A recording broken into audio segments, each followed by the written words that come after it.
At my wife's last prenatal checkup, the doctor froze while looking at the ultrasound. He pulled me aside and said, "Leave this hospital now and file for divorce." I asked, "What do you mean?" He whispered, "No time to explain. You'll understand when you see it." After what I saw on that screen, I never went back home. My whole life, I built things. Houses, a company, even what I thought was the perfect family.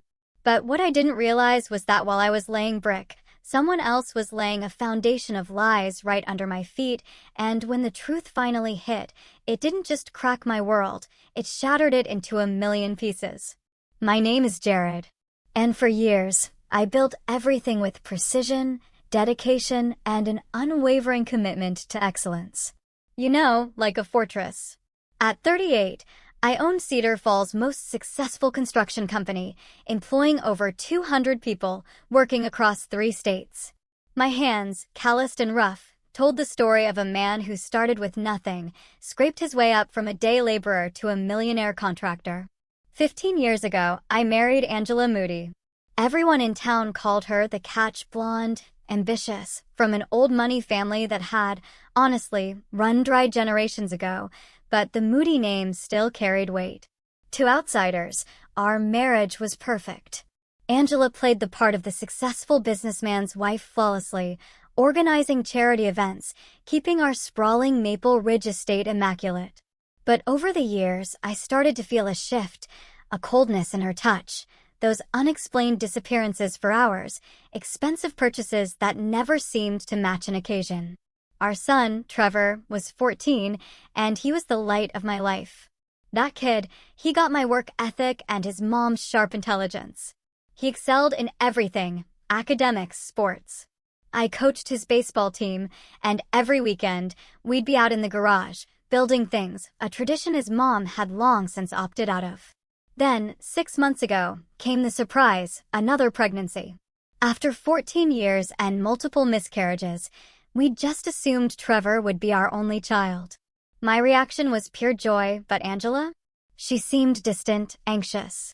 Dr. Edmund Harrington, our family physician for over a decade, a man in his 60s with kind eyes, had been monitoring her closely, given her history and age.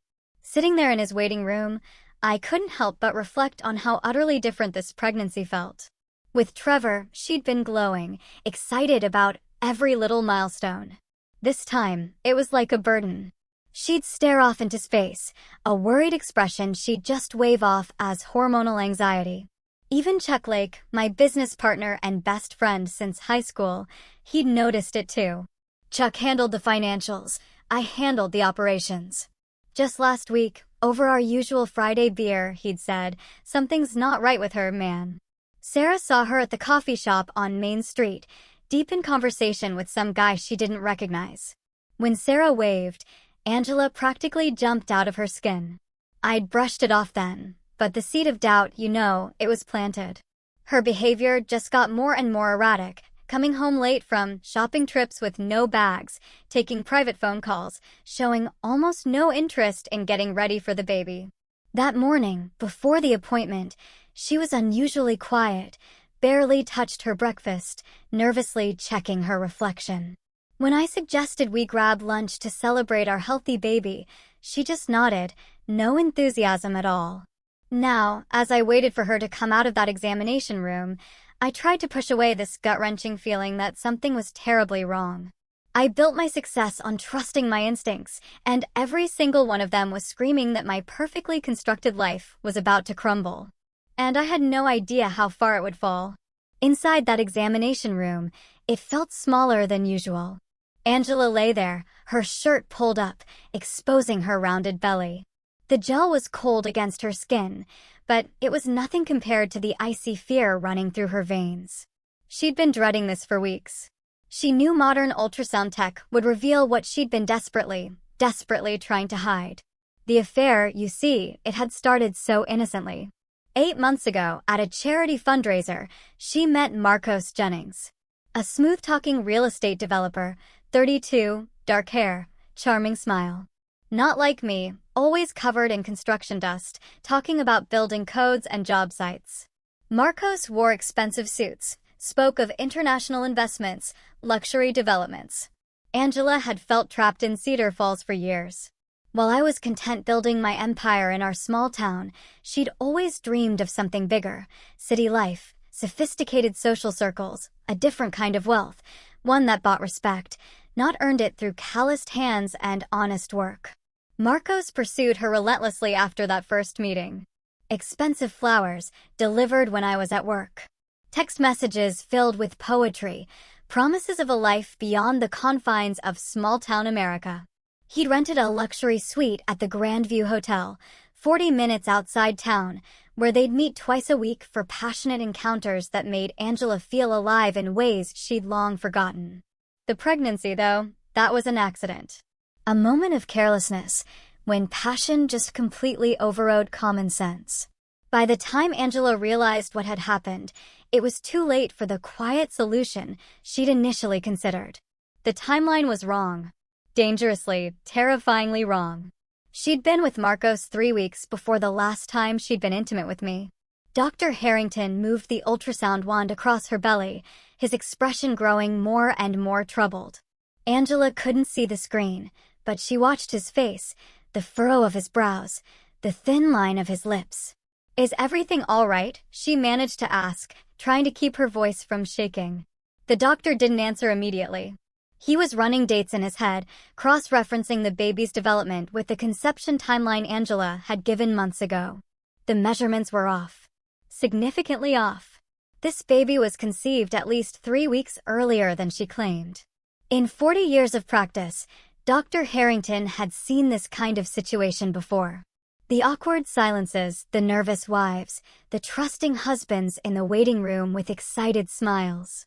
But he'd never had to deal with a case involving people he'd known for decades. People whose lives would be absolutely shattered by what that ultrasound was revealing. Meanwhile, I was still out there in the waiting room, scrolling through emails. Atkinson Construction was in the middle of our biggest project ever, a luxury hotel complex that would establish us as the premier builders in the region. The irony wasn't lost on me later. I was building the very type of establishment where my wife had been betraying me. Chuck had texted me earlier about a potential investor for our next big project, someone named Marcos Jennings, asking questions about our company. I made a mental note to look into it later. Always interested in expanding. Trevor was at school, probably thinking about the baby's sister or brother he'd been eagerly anticipating. He'd already started converting the spare room into a nursery, painting cartoon characters on the walls with the same attention to detail he applied to everything else. I smiled, thinking about his excitement, completely unaware that his world was about to be shattered along with mine. Dr. Harrington finally set down the ultrasound wand and turned to Angela, his eyes grave. "Mrs. Atkinson, we need to discuss the timeline of this pregnancy. Based on the baby's development, conception occurred approximately 26 weeks ago, not 23 as we originally calculated." Angela's face went white. 3 weeks. The difference that would destroy everything she'd built over 15 years of marriage. She opened her mouth to speak, but no words came out. "I need to speak with your husband," Dr. Harrington said quietly. "This is a conversation that affects both of you, and he deserves to know the truth." As the doctor left to get me, Angela closed her eyes, bracing for the end of the world as she knew it. Somewhere across town, Marcos Jennings was probably closing another real estate deal, completely oblivious to the fact that his secret was about to destroy multiple lives. And in that waiting room, I, the man who'd loved and trusted her for 15 years, was about to learn that my perfect life had been built on a foundation of lies. Dr. Harrington's hands were trembling slightly as he approached the waiting room. In 4 decades of medical practice, he'd delivered difficult news countless times, but never had the stakes felt so incredibly personal. My family had been his patients since Trevor was born. I'd even built the addition to his clinic just 5 years ago. This wasn't just about medical ethics anymore. It was about watching a good man's world collapse. "Mr. Atkinson, could I speak with you privately for a moment?" His voice was carefully controlled, but I immediately noticed the tension. We walked to his office, leaving Angela alone in the examination room. He closed the door, gestured for me to sit, but remained standing himself, pacing slightly as he gathered his thoughts. "Jared, what I'm about to tell you will be difficult to hear, but you need to know the truth." He paused, looking at me, the man he'd known for years. "The ultrasound shows that the baby's development is inconsistent with the timeline your wife provided. Based on the measurements, conception occurred approximately 26 weeks ago, not 23. My brow furrowed as I tried to process it. "What does that mean exactly?" "It means the child couldn't have been conceived during the time frame when you and Angela were together. According to your wife's medical history and our previous discussions, you were away on that construction project in Denver during the conception window." The color drained from my face. It hit me like a sledgehammer. The Denver project. I'd been there for 3 weeks in January. The biggest contract Atkinson Construction had ever landed. I called Angela every night, missing her terribly, looking forward to coming home to celebrate our success. "Are you absolutely certain?" My voice was barely a whisper. Dr. Harrington nodded gravely. "I've triple-checked the measurements. There's no doubt about the timing." I stood up slowly, my mind racing through the past 6 months. Angela's strange behavior, the secret phone calls, the growing distance between us. It all made perfect, sickening sense now. I thought about Trevor, probably sitting in algebra class, excited about becoming a big brother to a child that wasn't even his sibling. "What do I do now?" I asked, more to myself than to the doctor. "That's not for me to say," he replied. "But Jared, you're a good man. You deserve better than this. Whatever you decide to do, you need to protect yourself and Trevor." As we walked back toward the examination room, his advice echoed in my ears. "Leave this hospital now and file for divorce." The words had come out before he could stop them, spoken from the heart of a man who'd watched too many good people suffer from betrayal. But Jared Atkinson was not a man who made rash decisions. As we approached the door, I was already calculating. Planning. Angela was still lying on the examination table, staring at the ceiling, tears in her eyes. She knew. She'd known all along. "Show me," I said to Dr. Harrington. "Show me the ultrasound." He hesitated, but turned the monitor toward me. There on the screen was undeniable proof. Development measurements that corresponded to a conception date that made Angela's betrayal crystal clear. The baby was healthy and growing normally, but it wasn't mine. Angela finally looked at me, her eyes filled with tears and desperation. "Jared, I can explain." "No," I said quietly, my voice carrying a coldness she'd never heard before. "You can't. Because there is no explanation that justifies what you've done to our family." I studied the ultrasound for another moment, memorizing every detail. Then I looked at my wife, the woman I'd loved and trusted for 15 years. The mother of my son. The person who had just destroyed everything I believed about my life. "We're going home," I said, my voice eerily calm. "We're going to have a conversation, and then you're going to tell me exactly who he is." Angela's face went white. "Jared, please." "Dr. Harrington," I interrupted, turning to the older man. "Thank you for telling me the truth. Send me copies of everything, the ultrasound, the measurements, the timeline, everything." As we left the hospital, Angela tried repeatedly to speak, but I remained silent. My mind was no longer focused on the betrayal itself. I'd already processed and accepted that reality. Instead, I was thinking about the future. About Trevor's stability. About my business. About the fact that somewhere in Cedar Falls, a man was walking around thinking he'd gotten away with destroying the Atkinson family. I had built an empire through careful planning and methodical execution. I learned early in life that the key to success wasn't just working hard, it was working smart. As we drove home in silence, Angela crying softly in the passenger seat, I was already formulating a plan. A plan that would ensure justice was served in ways the legal system never could. The man who'd spent 15 years building a life was about to spend however long it took tearing down the lives of those who betrayed him. And unlike my construction projects, this demolition would be personal, permanent, and absolutely devastating. That evening, I sat in my home office, a room lined with awards and photographs documenting 15 years of business success and family memories that now felt like elaborate lies.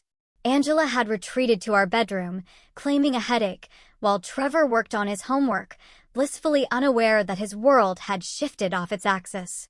I opened my laptop and began what I did best: methodical research and planning.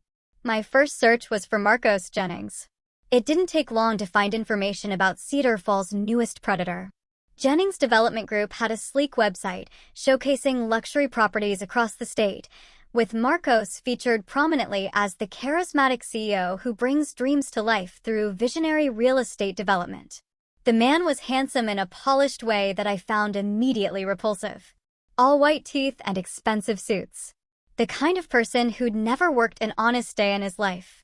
Marcos's LinkedIn profile showed him attending the same charity fundraiser where he'd likely met Angela, and his social media presence revealed a man who thrived on attention and luxury. Digging deeper, I discovered Marcos was married to a woman named Samantha Jennings, a prominent attorney in the state capital. They had twin 10-year-old daughters and lived in a $1 million home in the city's most exclusive neighborhood. The irony wasn't lost on me. This man was destroying multiple families simultaneously. Over the next week, I maintained my normal routine, but secretly, I was gathering intelligence. I told Chuck that Angela was having pregnancy complications that required rest, which explained her absence from social events and my own distracted demeanor. Chuck, ever loyal, handled extra responsibilities without question. I then hired a private investigator named Paul Hines, a former police detective who specialized in infidelity cases.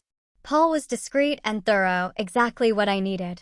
Within 3 days, Paul had documented Angela and Marcos's weekly meetings at the Grandview Hotel, complete with photographs and timestamps that painted a picture of calculated deception. The evidence was damning. Angela had been using money from our joint account to pay for the hotel room. She'd told me she was shopping or visiting her sister Muriel in the next town over, but instead, she was 40 minutes away in a luxury suite, playing house with a man who was lying to his own family just as thoroughly. But I wanted more than just evidence of the affair. I wanted to understand the full scope of the betrayal and ensure my response would be comprehensive and permanent. Through Paul's investigation, I learned that Marcos had been planning to leave his wife and move Angela to the state capital, where they'd start fresh with their child and Angela's settlement from our divorce. The plan revealed Angela's complete betrayal. She hadn't just been unfaithful. She'd been planning to destroy our family and take half of everything I'd built to fund her new life with another man's child. The depth of the deception was staggering. Trevor remained oblivious, excitedly planning for his new sibling, working on the nursery. Watching my son's innocent enthusiasm was torture, but it also strengthened my resolve. Trevor deserved better than a mother who could lie so thoroughly, and a stepfather who was equally dishonest. During this week of investigation, Angela grew increasingly nervous. She could sense my emotional distance, but seemed to believe she could maintain the charade. She even had the audacity to ask me about paint colors for the nursery, playing the role of devoted wife while continuing to meet Marcos twice weekly. My respect for her evaporated completely as I watched her perform this elaborate deception. The woman I loved was revealed to be a skilled manipulator who could look me in the eyes and lie without hesitation. It was a side of Angela I'd never seen, and it disgusted me more than the affair itself. On Friday evening, exactly 1 week after the ultrasound revelation, I made my decision. I would not confront Angela yet. That would only force her and Marcos to become more careful or worse, flee. Instead, I would execute a plan that would expose their betrayal publicly, while ensuring they faced consequences far beyond a simple divorce settlement. As I sat in my office reviewing Paul's latest report, I felt something I hadn't experienced since building my very first house: the satisfaction of a perfectly planned project about to come to fruition. Angela and Marcos had made the mistake of underestimating a man who'd built an empire through patience, intelligence, and unwavering determination. They were about to learn that Jared Atkinson was not the simple, small-town contractor they'd assumed he was. I was a man with resources, connections, and most importantly, the ruthless focus to ensure that those who betrayed me would regret it for the rest of their lives. The hunting season was about to begin, and I had never missed my target. 2 weeks after that devastating ultrasound revelation, I was ready to spring my trap. I'd spent every single moment planning meticulously, using the same attention to detail that had made Atkinson Construction the most successful building company in the region. But this time, instead of creating something, I was preparing to systematically destroy the lives of those who had betrayed me. The key to my plan was information Paul Hines had uncovered about Marcos's business practices. Jennings Development Group was heavily leveraged, with several projects dependent on continued investor confidence. More importantly, Marcos had been cutting corners on environmental regulations and safety standards, violations that could result in criminal charges if properly documented and reported. My first move was strategic and, on the surface, completely innocent. I arranged a business meeting with Marcos under the pretense of discussing a potential partnership. Atkinson Construction's reputation in the region made us an attractive partner for any developer, and Marcos eagerly agreed to meet. We met at the Cedar Falls Country Club, a place where I held considerable influence as a founding member. Marcos arrived in his BMW, dressed in an expensive suit that probably cost more than most people made in a month. The man exuded arrogance, clearly believing he was about to close a lucrative deal with a simple small-town contractor. "Jared, I've heard incredible things about your company," Marcos said, extending his hand with a practiced smile. "I think we could do great things together." I shook his hand, noting the soft palm that had never held a hammer or earned an honest callus. "I'm always interested in working with ambitious developers. Tell me about your current projects." Over lunch, Marcos enthusiastically described his various developments, inadvertently revealing details about cost-cutting measures and regulatory shortcuts that I mentally cataloged. The man was so confident in his own cleverness that he essentially confessed to numerous violations without even realizing it. "I find that sometimes you have to be creative with regulations," Marcos said with a conspiratorial wink. "Environmental impact studies can be interpreted flexibly if you know the right people." I nodded thoughtfully, secretly recording the conversation on my phone. "That's very interesting. I'd love to see some of your sites firsthand." We arranged for me to visit 3 of Marcos's current projects over the following week. What Marcos didn't know was that I was documenting everything: safety violations, environmental damage, zoning violations, and even evidence of bribery. Each site visit provided more ammunition for the eventual legal destruction of Jennings Development Group. Meanwhile, Angela's behavior became increasingly erratic. She'd missed her appointment with Dr. Harrington the previous week, claiming she wasn't feeling well. In reality, she was panicking about the timeline discrepancy and had been researching ways to explain it away. She'd even considered claiming the baby was premature, but the ultrasound measurements made that impossible. Her affair with Marcos continued, but their meetings were now filled with anxiety rather than passion. Angela sensed that I knew something, though she couldn't pinpoint exactly what had changed. Marcos, ever arrogant, dismissed her concerns, confident that his charm and my trusting nature would protect them. During this time, I also began securing my assets. Working with my attorney, Jeffrey Dunn, I restructured Atkinson Construction to protect the company from any potential divorce settlement. Jeffrey was an old friend who'd helped me build my business empire, and he asked no questions when I requested aggressive asset protection strategies.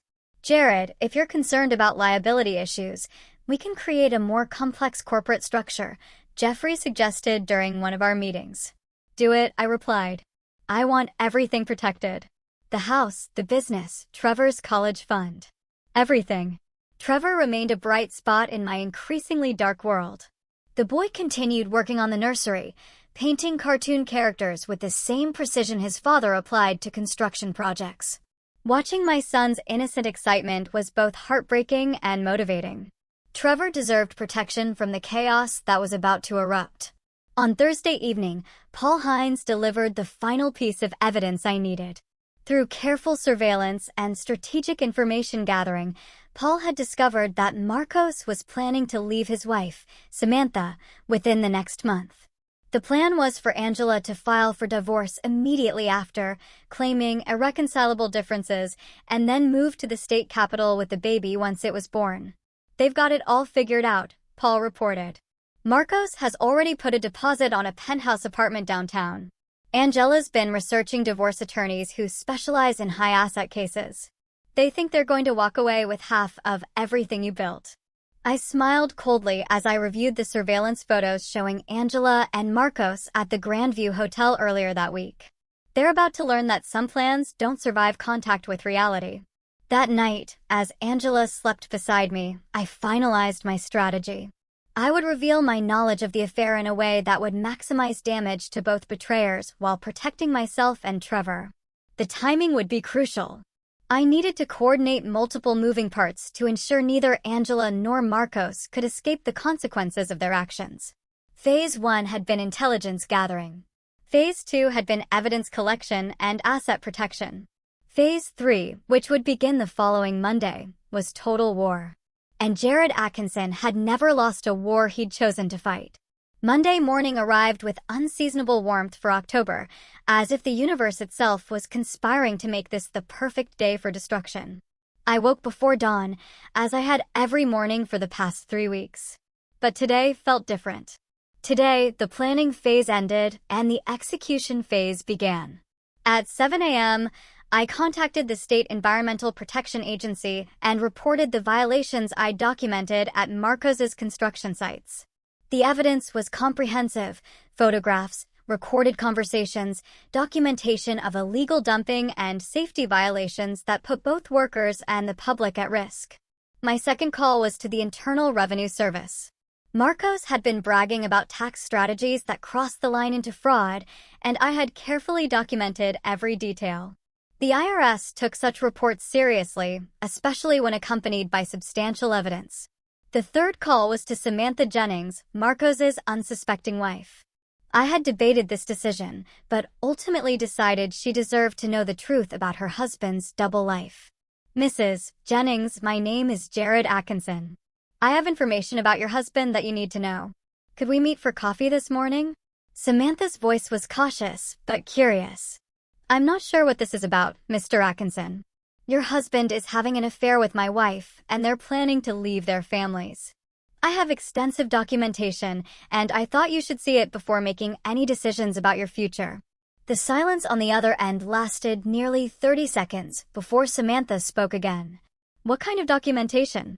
We arranged to meet at a coffee shop near Samantha's law office. I brought copies of everything: surveillance photos, hotel receipts, text messages that Paul had obtained, and the ultrasound that proved Angela was carrying Marcos's child. Samantha Jennings was an impressive woman, intelligent, composed, and clearly devastated by the evidence, but determined to handle the situation professionally. As a family law attorney, she understood the implications immediately. "This is comprehensive," she said, reviewing the documents. "You've essentially built an airtight case against both of them." "That was the intention," I replied. "Your husband has been planning to leave you for my wife. They think they're going to take half of everything I've built to fund their new life together." Samantha's eyes hardened. "Not if I file first. Marcos doesn't know that I've been documenting his suspicious behavior for months. Combined with your evidence." We spent the next hour coordinating our strategies. Samantha would file for divorce that afternoon, seeking full custody of their daughters and requesting forensic accounting of all Marcos's business dealings. Her legal connections would ensure the process moved quickly and aggressively. Meanwhile, Angela was at Dr. Harrington's office for a rescheduled appointment. She couldn't avoid it any longer. The doctor had insisted on seeing her after she'd missed the previous week's visit. She sat nervously in the waiting room, completely unaware that her world was already beginning to collapse around her. At noon, I returned home to find Angela in the kitchen, preparing lunch with nervous energy. She looked up as I entered, attempting a smile that didn't reach her eyes. "How was your morning?" she asked, her voice artificially bright. "Productive," I replied, setting my briefcase on the counter. "We need to talk." Something in my tone made Angela freeze. She'd been dreading this conversation for weeks, but had hoped she could maintain the charade until the baby was born and she could execute her escape plan with Marcos. "What about?" she asked, though she already knew. I opened my briefcase and removed a manila folder. I spread its contents across the kitchen table: surveillance photos, hotel receipts, ultrasound images, and documented evidence of Angela's affair. The evidence was overwhelming. Undeniable. Angela's face went white as she stared at the photographs of herself and Marcos at the Grand View Hotel. "Jared, I can explain." "No," I said quietly. "You can't. Because there is no explanation that justifies what you've done to our family." I sat down across from her, my voice remaining calm and controlled. "I know about Marcos Jennings. I know about your weekly meetings at the Grand View Hotel. I know that the baby you're carrying is his, not mine. And I know about your plan to divorce me and move to the state capital with my money." Angela began crying, but I felt no sympathy. The woman sitting across from me was a stranger who'd systematically destroyed 15 years of marriage and trust. "I also know," I continued, "that you've been planning this for months. The hotel receipts go back to January, when I was in Denver closing the biggest deal of my career. While I was working 18-hour days to secure our future, you were planning to destroy it." "Jared, please." Angela sobbed. "It's not what you think." "It's exactly what I think," I replied. "But here's what you don't know. As of this morning, Marcos Jennings is facing federal environmental violation charges, IRS fraud investigations, and a divorce filing from his wife, who now has all the evidence of his affair. His business will be destroyed, his assets frozen, and his reputation ruined." Angela's crying stopped as the implications hit her. "What did you do?" "I protected my family and ensured that the people who betrayed us faced appropriate consequences," I said. "Marcos won't be taking care of you or your baby. He'll be lucky if he's not in federal prison." As if on cue, Angela's phone buzzed with a text message from Marcos. "Emergency. Need to talk immediately. Everything's falling apart." I watched my wife read the message, seeing the exact moment when she realized that her carefully planned escape route had been completely eliminated. The man she betrayed her family for was about to become a liability rather than a salvation. "Pack your things," I said, standing up. "You have until Trevor gets home from school to leave this house. After that, all communication goes through attorneys." Angela looked up at me with desperate eyes. "What about the baby? What about our family?" "This isn't our family anymore," I replied. "And that isn't my child. You made your choices, Angela. Now you get to live with the consequences." As I walked toward my office to make another round of calls, I felt something I hadn't experienced in months: peace. The planning was over. The truth was revealed, and justice was being served. Phase 3 had begun, and it was proceeding exactly as designed. Within 24 hours of my revelation, the carefully constructed lies that had held Angela and Marcos's affair together crumbled like a house built on a foundation of sand. The speed and thoroughness of the collapse exceeded even my expectations, proving that dishonest people rarely limit their deception to just one area of their lives. Marcos Jennings received the first blow Tuesday morning when federal agents arrived at his office with search warrants related to the environmental violations I'd reported. The agents seized computers, files, and financial records dating back 3 years. By noon, the story had broken in the state capital's business journal, with headlines reading, "Developer faces federal environmental charges."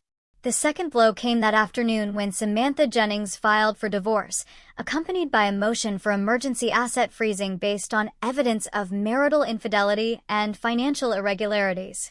Her filing included my surveillance evidence and additional documentation she'd gathered independently, painting a picture of a man who'd systematically deceived both his family and his business partners.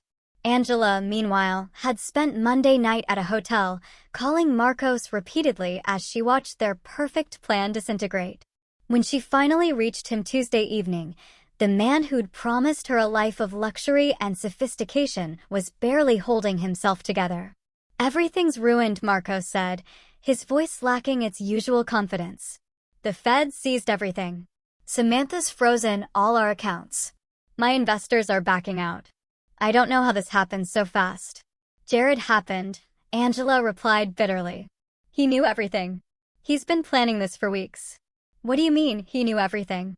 Angela explained the ultrasound revelation and my methodical investigation. As she spoke, Marcos realized the scope of the trap that had been set for them. The simple contractor he dismissed as an easy mark had orchestrated their destruction with a precision that would have impressed a military strategist. "We need to figure this out," Marcos said, but his voice lacked conviction. "Maybe we can." "There is no we anymore," Angela interrupted. "You're about to lose everything, and I'm pregnant with your child. How exactly are you going to take care of us now?" The conversation ended with Marcos hanging up, leaving Angela alone in a hotel room, surrounded by the wreckage of her choices. The man she betrayed her family for had revealed himself to be exactly what I had always been, but in reverse. Where I was reliable, Marcos was weak. Where I was principled, Marcos was selfish. Where I fought for my family, Marcos abandoned his responsibilities at the first sign of trouble. Wednesday brought more devastating news for both betrayers. The IRS announced a full audit of Jennings Development Group, with potential criminal charges pending. 3 major investors pulled out of Marcos's projects, citing reputational concerns. His business lawyer informed him that the company would likely be forced into bankruptcy within 60 days. For Angela, the reality of her situation became increasingly clear. Her sister Muriel refused to let her stay at her house, disgusted by Angela's betrayal of me and Trevor. Her parents, the once proud Moody family, were mortified by the scandal and offered only cold disapproval rather than support. Chuck Lake, meanwhile, proved his loyalty by ensuring that word of Angela's affair spread through Cedar Falls' tight-knit business community with surgical precision.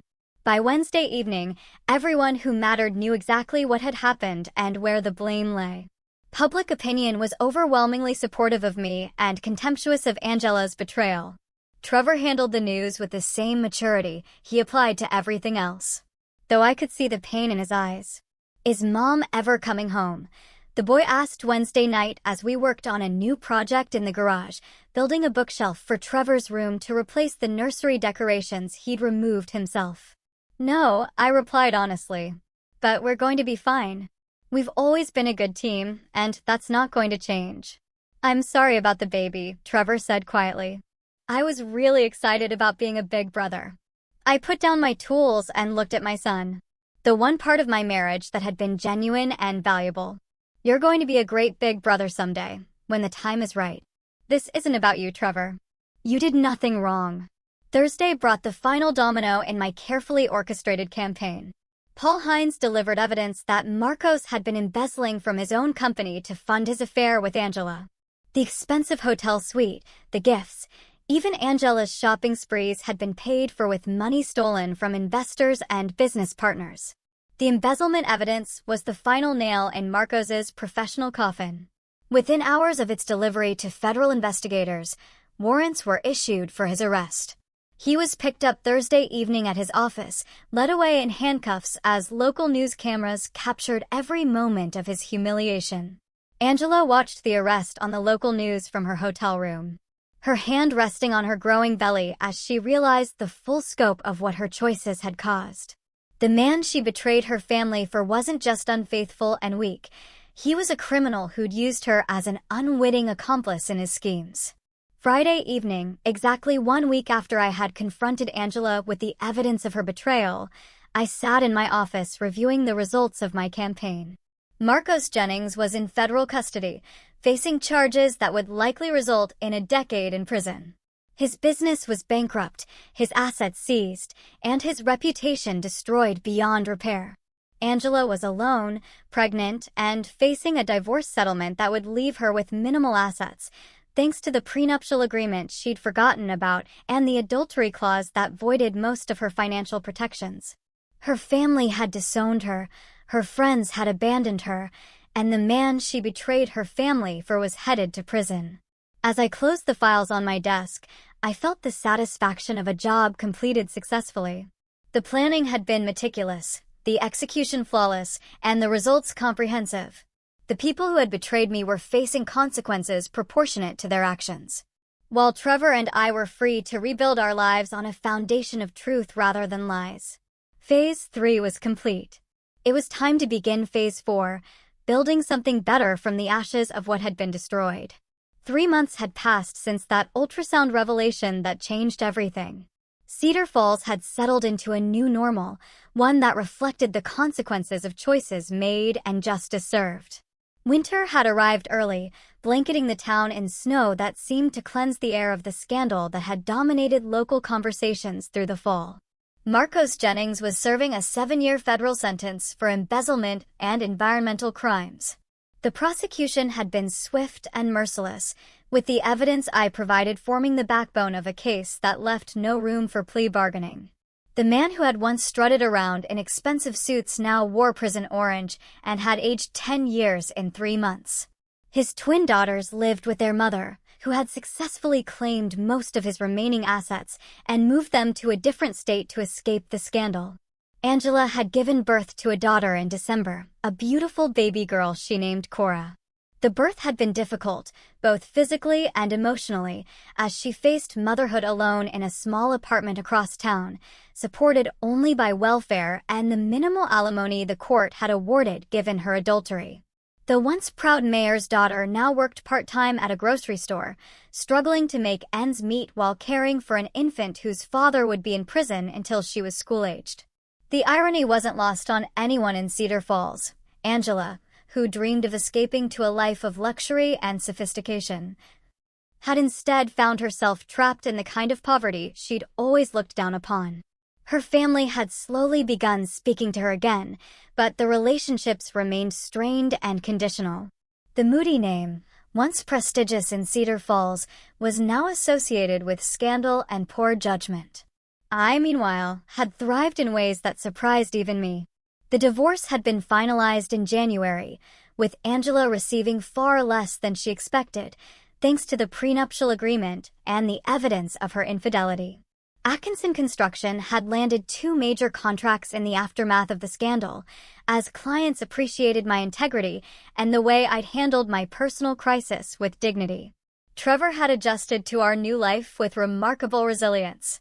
The boy had initially struggled with anger toward his mother, but I had worked carefully to help my son process the betrayal without letting it poison his view of all relationships. We'd grown even closer, spending evenings working on projects and weekends exploring hiking trails around Cedar Falls. "Dad," Trevor said one Saturday morning as we worked on rebuilding the deck behind our house, "do you think you'll ever get married again?" I paused my hammering and considered the question. At 40, I felt older and wiser, but not bitter. The betrayal had taught me the value of careful judgment, but it hadn't destroyed my capacity for trust. It had simply made me more selective about who earned it. "Maybe someday," I replied honestly. "But not until you and I have finished building our new life together. We're a pretty good team as we are." Chuck Lake had become an even closer friend through the crisis, his loyalty during the darkest period cementing a bond that went beyond business partnership. His wife, Sarah, had taken on something of a protective role toward Trevor, ensuring the boy felt supported by our broader community, even as his nuclear family had been shattered. The reconstruction of my personal life paralleled my approach to construction projects, methodical, patient, and built to last. I joined the school board, becoming an advocate for programs that supported children from broken homes. I'd started a scholarship fund in Trevor's name, helping local students afford trade school or college. Dr. Harrington had retired in December, selling his practice to a younger physician, but remaining in Cedar Falls. He occasionally joined me for coffee, and our conversations often touched on the ethical challenges of truth-telling and the unexpected ways that honesty could lead to justice. "You did the right thing," the old doctor had said during one of our conversations. "It took courage to tell you the truth, but it would have been worse for everyone if I'd stayed silent." Including Angela, I had replied. Living a lie was destroying her, even if she couldn't see it. The truth gave her a chance to face reality and maybe become a better person. By spring, Angela had indeed begun showing signs of personal growth, though it came at a tremendous cost. She worked hard at her job, cared devotedly for Cora, and had begun attending counseling sessions to understand how she'd made such destructive choices. She occasionally saw me around town. Cedar Falls was too small to avoid each other completely, but our interactions were brief and polite. The anger had faded, replaced by something closer to pity on my part and regret on hers. We'd both moved beyond the hatred and hurt to a place where we could coexist peacefully while living entirely separate lives. Trevor had asked to meet his half-sister, and after careful consideration, I had arranged supervised visits. The boy was curious about Cora, but clear that Angela's choices had consequences that affected their relationship permanently. He was polite but distant during visits, protective of his loyalty to his father, while maintaining basic human decency toward his mother. As spring turned to summer, I reflected on the year that had changed everything. The betrayal had initially felt like the end of the world, but it had actually been the end of a lie that had been slowly poisoning my life for years. The truth had been devastating, but ultimately liberating, allowing me to build something authentic and lasting.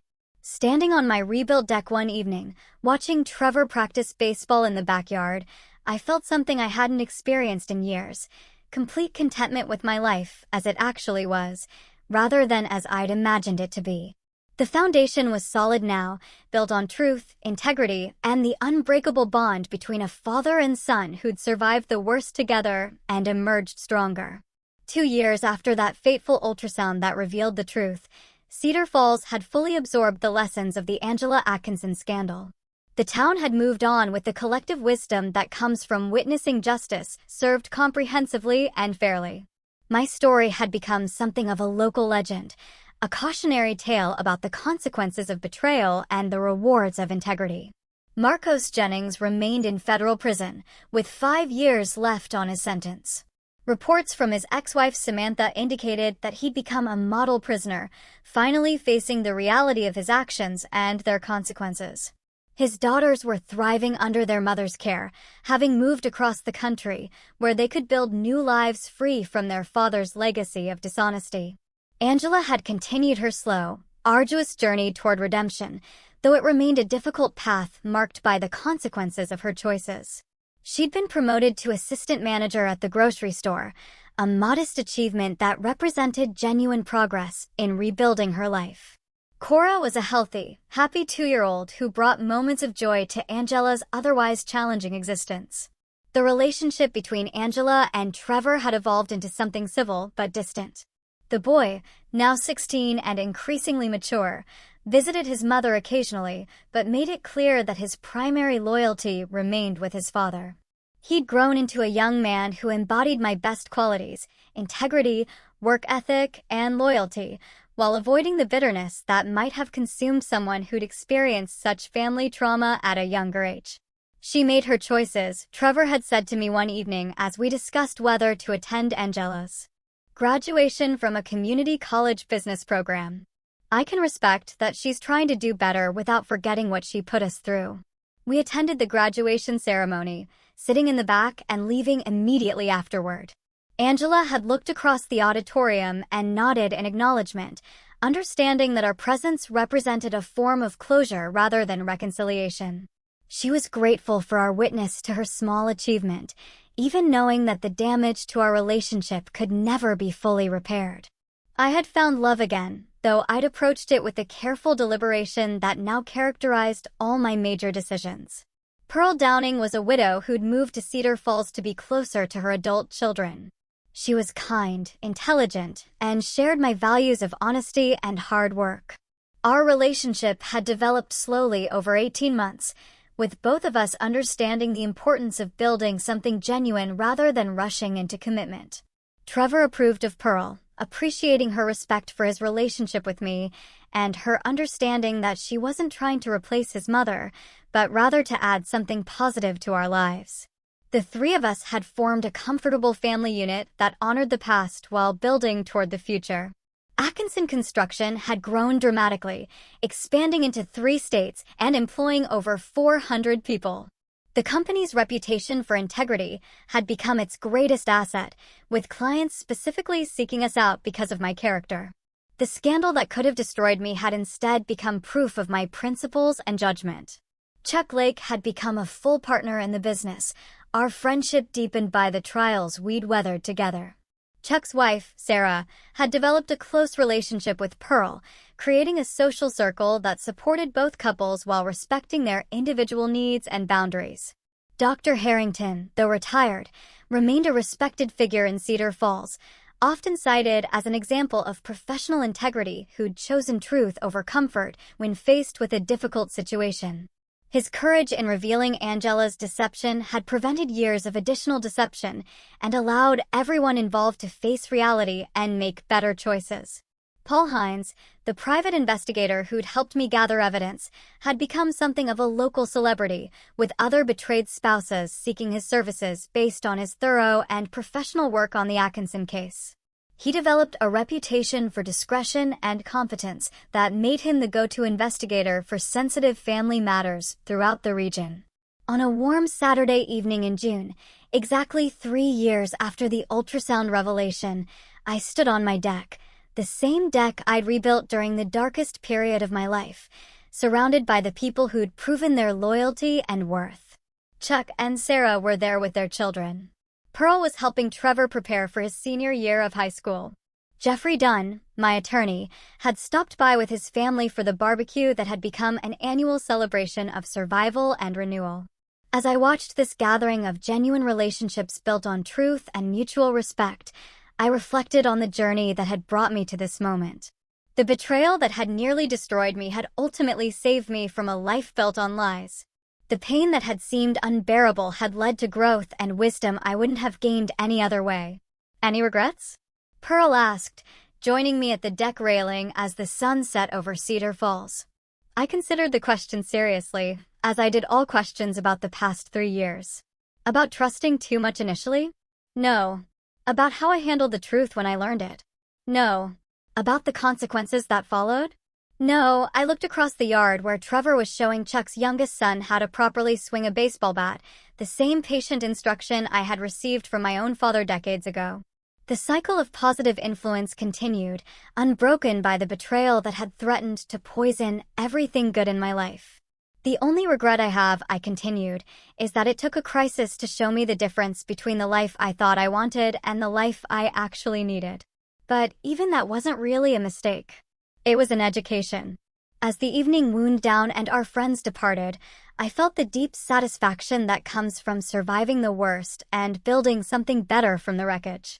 Angela and Marcos had paid the full price for their betrayal, not through revenge, but through the natural consequences of their choices and the justice that follows when truth replaces lies. The foundation was solid now, built on bedrock rather than sand. Whatever the future held, I knew I was ready for it, surrounded by people whose love was genuine and whose loyalty had been tested and proven. Justice had been served, not through hatred or bitterness, but through the simple act of refusing to live a lie and insisting that actions have consequences.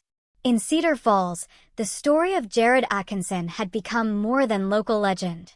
It was proof that integrity, patience, and careful judgment could triumph over deception, betrayal, and selfishness.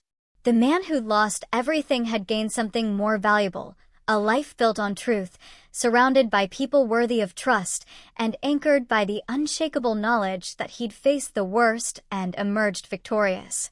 The ultrasound that had revealed the lie had ultimately delivered the truth that set everyone free. And in the end, that truth had been worth every moment of pain it had caused to uncover.